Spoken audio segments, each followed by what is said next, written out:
Who is Himanta Biswa Sarma কি? মই কৈলাশনাথ শৰ্মাৰ ল'ৰা, মৃণালিনী দেৱীৰ সন্তান, মোৰ আৰু কি আছে? মোক ইমান ডাঙৰ হু ইজ হিমন্ত বিশ্ব শৰ্মা বুলি ইমান ডাঙৰ কোৱাৰ কথাৰ কি দৰকাৰ আছে? তো দেউতা মাৰ সন্তান, মই এজন সাধাৰণ ল'ৰা, হয় নহয়? গতিকে মোৰ ওপৰত মই ইমান গুৰুত্বপূৰ্ণ মানুহেই নহয় যে অসমীয়া মানে হু ইজ হিমন্ত বুলি ক'ব। হিমন্ত কি হয়? সাধাৰণ অসমীয়া মিডল ক্লাছ ফেমিলি ল'ৰা, তাতে কি আইডেণ্টিটি আছে? কিন্তু জাতিটোৰ আইডেণ্টিটিটো ডাঙৰ, অসমীয়াটো ডাঙৰ।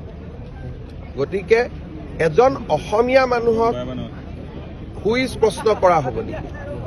তাৰমানে মিয়া বদৰুদ্দিন আৰু অসমীয়া হিমন্ত একে হৈ গ'ল।